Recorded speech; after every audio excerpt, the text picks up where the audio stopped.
So hello guys. तर आज आपल्याला एक नवीन साईट त्या ठिकाणी मिळालेली होती. तर त्याची जी लोकेशन होती ती पेठ मंचर या ठिकाणी होती. तर त्याचं आपण प्लॅनिंग ज्यावेळेस केलेलं मीन्स ओव्हरऑल थोडं जरा काळ्या मातीतलं वगैरे लोकेशन होतं. सो त्याचा आपण प्लॅन करताना जो फायनल प्लॅन केलेला होता तो अशा टाईपमध्ये होता. क्लायंटची रिक्वायरमेंट होती की त्यांना मीन्स 3 बेडरूम्स पाहिजे होते, 3 BHK टाईपमध्ये. फ्रंट साईडला त्यांना ट्रॅडिशनल लुक पाहिजे होता पूर्ण स्ट्रक्चरचा वगैरे. सो मेनली आपण काय केलं होतं डिझायनिंग करताना की फ्रंट साईडला 14.5 बाय 7चा पोर्च घेतलेला होता. त्यानंतर मग एक लिव्हिंग रूम त्या ठिकाणी आपण हे केलेली होती डिझाईन. खालच्या साईडला एक बेडरूम, रेग्युलर आपलं WC बाथरूम वगैरे आपण हे केलेले होते, त्यांना प्रोव्हाइड केलेले होते. एक 12 बाय 12चा बेडरूम केलेला होता, स्टेअर केस, किचन आणि किचनला अटॅच एक ड्राय बाल्कनी त्यांना त्या ठिकाणी आपण प्रोव्हाइड केलेली होती. फर्स्ट फ्लोअरला गेल्यानंतर तिथेच एक मास्टर बेडरूम आपण त्यांना प्रोव्हाइड केलेला होता ओव्हरऑल याच्यात.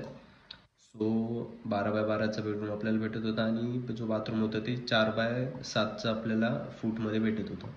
त्याचा जो ओव्हरऑल बिल्टअप एरिया होता तो आपला बिल्टअप एरिया ग्राउंड फ्लोअरचा 1170 स्क्वेअर फीटच्या आसपास जात होता आणि जो फर्स्ट फ्लोअरचा बिल्टअप एरिया होता तो 318 स्क्वेअर फीटच्या आसपास जात होता.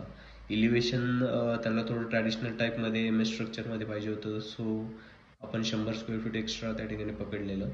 आणि त्यानंतर मग जो ओव्हरऑल आपला बिल्टअप एरिया होता तो 1588 स्क्वेअर फीटच्या आसपास तो जात होता.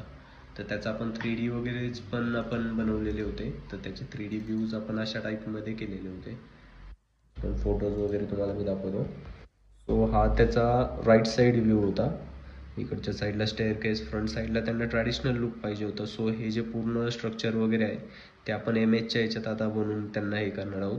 विंडोज वगैरे आपण वुडन टाईपच्या यूज केलेल्या आहेत. पुढचे जे 2 कॉलम्स वगैरे आहेत ते आपण RCC मध्ये न घेता ते डायरेक्टली ओव्हरऑल एकतर MS स्ट्रक्चरमध्ये घेऊ किंवा मग वुडनच्या याच्यात आपण घेणार आहोत. फ्रंट साईडला अशा टाईपमध्ये लुक आपण घेणार आहोत. मॅग्लो टाईल्स वगैरे आपण ओरिजिनल टाईपमधले यूज करणार आहोत.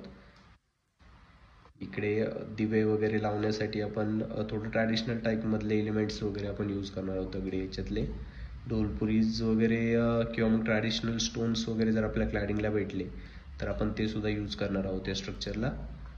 बॅक साईडनी वरती जायला एक स्टेअर केस वगैरे सर्क्युलर टाईपमधली आणि जे रेग्युलर वगैरे सज्जाज वगैरे असतील प्रोजेक्शन्स वगैरे तिथं पण आपण MS स्ट्रक्चरच्या याच्यात मॅग्लो टाईल्स वगैरे यूज करणार आहोत. सो हा प्रोजेक्ट आपला ओव्हरऑल कॉस्टिंग वगैरे जर काढली तर रेग्युलर 20 to 25 lakhsपर्यंत हा प्रोजेक्ट जाईल आपला. बट एकदम शांत आणि एकदम वेगळ्या प्रकारचा हा प्रोजेक्ट आहे. ट्रॅडिशनल डिझाईन्स वगैरे आपण यूज केलेले आहेत रेग्युलर मॉडर्नपेक्षा. सो अशाच डिझाईन अजून जर तुम्हाला हवे असतील तर मला फॉलो करा आणि सबस्क्राईब करा. थँक्यू.